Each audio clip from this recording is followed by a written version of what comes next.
Shalom Bapak Ibu semua. Saat ini kita ada di khotbah minggu bersama Boksu Willy. Dan tema khotbah minggu ini adalah damai sejahtera. Apa itu damai sejahtera? Saudara, damai sejahtera adalah salah satu konsep yang sering disebutkan di dalam Alkitab dan memiliki makna yang begitu mendalam. Konsep ini merujuk pada keadaan ketenangan, harmoni, dan kesejahteraan yang diciptakan oleh Allah bagi umat manusia.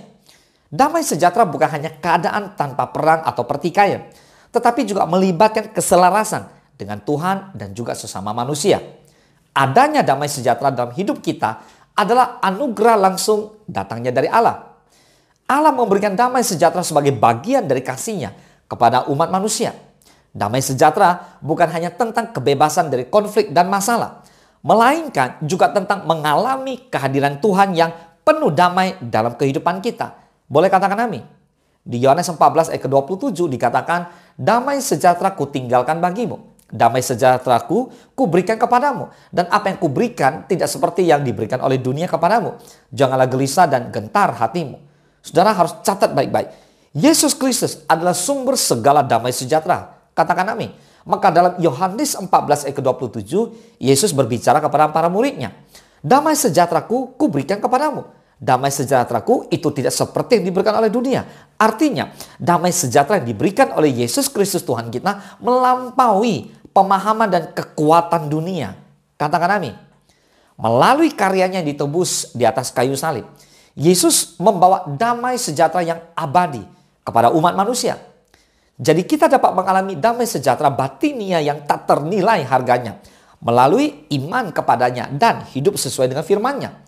Orang dunia juga berpikir bahwa sumber damai sejahtera itu ada pada uang, harta kekayaan, mobil mewah, rumah mewah, popularitas. Juga damai sejahtera dengan hal-hal yang tampak dari luar atau secara kasat mata, eksternal, atau bergantung pada situasi kondisi. Padahal semua yang ada di dunia ini hanyalah semu, serba tidak menentu, tidak kekal. Hari ini mungkin kita merasakan damai karena kita punya uang, lalu kita punya harta yang berlimpah. Tetapi ketika uang dan harta kita sudah habis, pertanyaannya, apakah damai itu masih bertata di hati kita? Nah, berbeda sekali dengan damai yang diberikan oleh Tuhan kita Yesus Kristus. Di mana damai sejahtera dari Tuhan mengalir dari dalam hati, internal, tidak terpengaruh oleh situasi kondisi dan bersifatnya kekal selamanya. Sekalipun diterpa oleh masalah, sekalipun situasi sedang tidak baik-baik saja, hati tetap dipenuhi oleh damai sejahtera.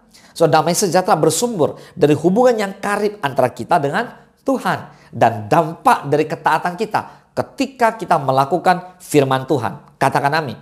Ada tertulis di Yesaya 48 ayat 18. Sekiranya engkau memperhatikan perintah-perintahku, maka damai sejahteramu akan seperti sungai yang tidak pernah kering, dan kebahagiaanmu akan terus berlimpah seperti gelombang-gelombang laut yang tidak pernah berhenti. Nah, dengan cara inilah Tuhan akan melimpahkan damai sejahteranya kepada saudara dan saya, yaitu ketika kita taat melakukan kebenaran firman Tuhan. Amin. Jadi damai sejahtera dari Tuhan tidak dapat dibeli dan diukur dengan uang dan harta sebesar apapun. Damai sejahtera ini diberikan secara cuma-cuma kepada setiap orang yang percaya kepada Kristus yang adalah sumber damai sejahtera, yang adalah Tuhan dan Juru Selamat kita. Katakan amin. Kunci memiliki damai sejahtera sejati adalah memiliki persekutuan yang karib dengan Tuhan dan taat melakukan firman-Nya. Sekarang kita lihat lagi. Kata damai menurut KBBI, Kamus Besar Bahasa Indonesia adalah tidak ada perang, tidak ada kerusuhan, aman, menenangkan.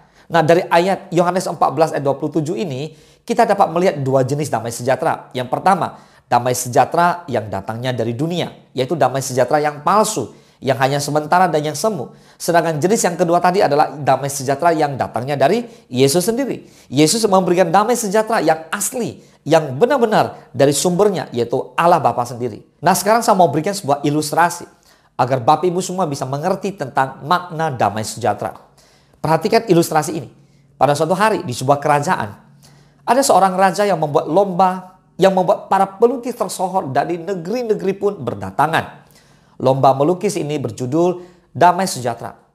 Lalu sang raja memberikan waktu selama 3 hari untuk menyelesaikan lukisan tersebut. Nah, 3 hari kemudian cuma ada 3 pelukis yang berhasil menyelesaikan gambar mereka dan memberikan kepada sang raja. Pelukis pertama menceritakan apa yang dia lukiskan.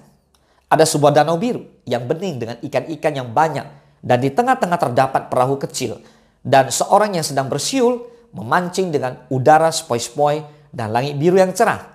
Inilah damai sejahtera, kata pelukis yang pertama. Lalu pelukis kedua pun menceritakan lukisannya. Ada sebuah gunung yang hijau, udara yang khas sejuk dengan sawah-sawah, matahari yang cerah, pohon yang rindang, dan ada dua orang sedang duduk di bawah pohon sambil tertawa bahagia. Inilah damai sejahtera, kata pelukis yang kedua.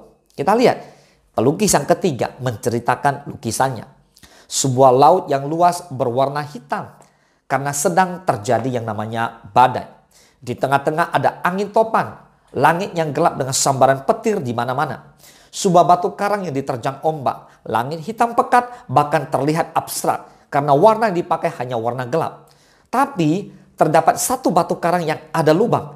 Di dalamnya terdapat seekor burung pipit sedang bersiul riang. Inilah damai sejahtera, kata pelukis yang ketiga. Lalu bagaimana respon sang raja? Raja mengatakan bahwa aku setuju dengan lukisan yang ketiga. Lihat, damai sejahtera bukanlah di mana kita sedang dalam keadaan baik-baik saja atau posisi yang nyaman-nyaman saja tanpa ada masalah. Tuhan Yesus sanggup memberikan damai sejahtera yang kekal, tidak akan tergoyahkan kepada saudara dan saya. Karena damai sejahtera adalah pemberian Allah. Sekalipun kita mengalami krisis kehidupan, sekalipun kita mengalami masalah, tapi damai sejahtera Allah selalu memberikan ketenangan dan kedamaian. Jadi saudara, damai sejahtera yang sejati adalah ketika dunia di sekitar kita diterpa masalah, namun hati kita tetap percaya dan tetap tenang. Mengapa? Karena Yesus yang adalah sumber damai sejahtera ada dalam hidup kita. Nah, tapi pertanyaannya, gimana caranya kita bisa merasakan damai sejahtera itu? Nah saudara, jawabannya simple. Mari dekatkan diri dengan Tuhan, maka Allah akan dekat dengan engkau. Mari bangun hubungan dengan Tuhan. Simple. Jadi sangat berdampak bagi kita dan bagi sesama kita pastinya. Yaitu kita akan hidup dalam damai dengan semua orang. Seperti firman Tuhan katakan dalam Efesus 2 ayat ke-14.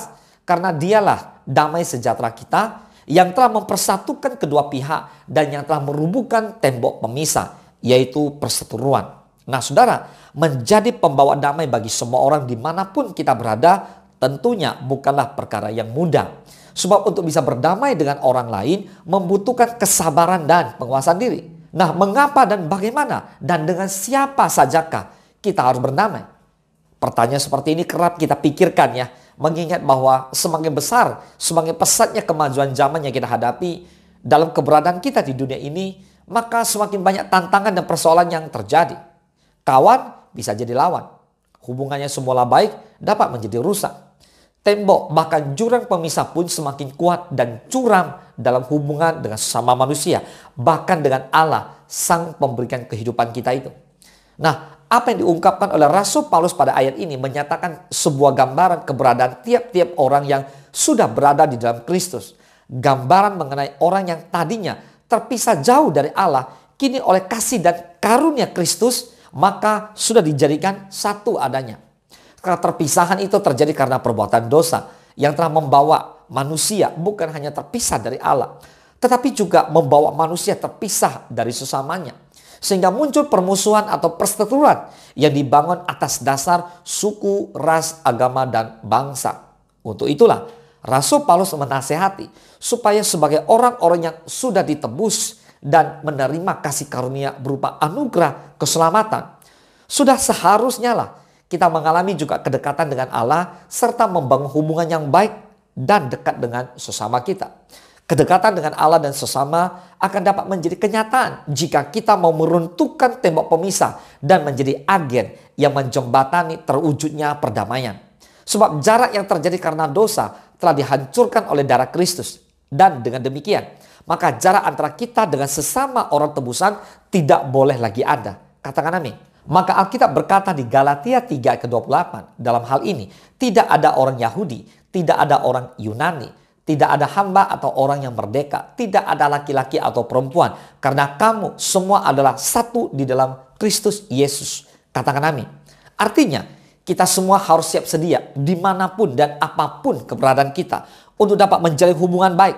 Caranya adalah dengan saling peduli, saling mengasihi, saling menghargai, saling melayani, saling mendoakan, saling membangun, saling menerima kelebihan, bahkan kekurangan satu dengan yang lainnya, serta mau saling mengampuni. Sebab itulah teladan yang sudah Tuhan Yesus berikan buat saudara dan saya dalam kehidupan yang harus kita jalankan sebaik-baiknya. Agar kelak kita pulang ke rumah Bapa di surga, kita bisa bertanggung jawab atas apapun yang kita kerjakan di muka bumi ini. Mari saudara mengasihi Tuhan dan mengasihi sesama. Itulah Tuhan mau saudara dan saya lakukan. Boleh katakan amin.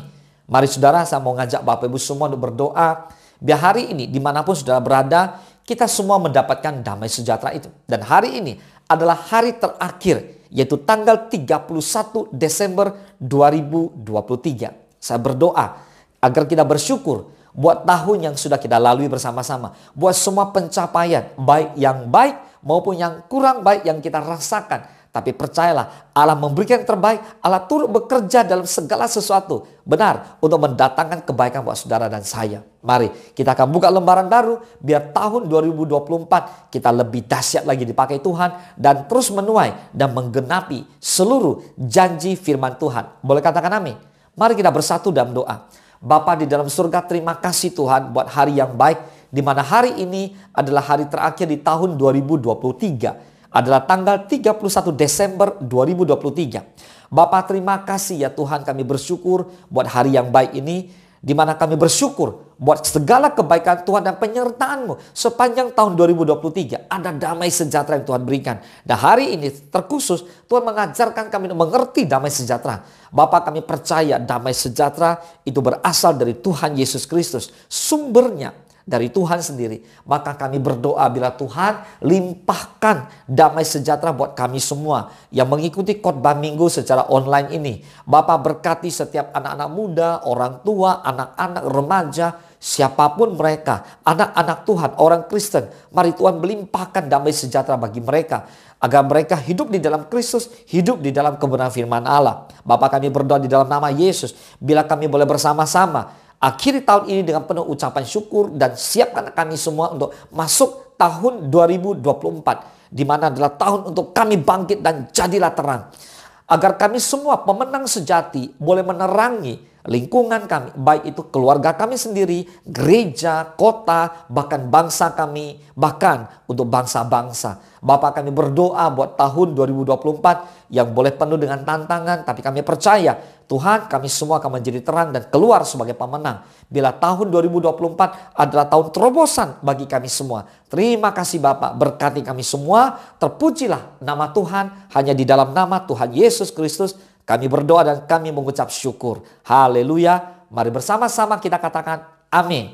Saudara, selamat hari Minggu. Dan saya mengucapkan secara khusus buat Bapak Ibu semua, selamat menyambut tahun baru 2024. Bila pintu-pintu terbuka, bila ada terobosan-terobosan dalam kehidupan saudara semua. Dan tahun 2024 adalah tahun kemenangan. Tahun tuaian yang besar, tahun penggenapan janji Tuhan buat saudara dan saya. Mari bersama-sama kita menggenapi amanat agung, kita lakukan, kita tuntaskan amanat agung bagi Tuhan kita, Yesus Kristus. Yang mau bersama-sama dengan saya kita katakan amin. Selamat tahun baru, Tuhan Yesus memberkati.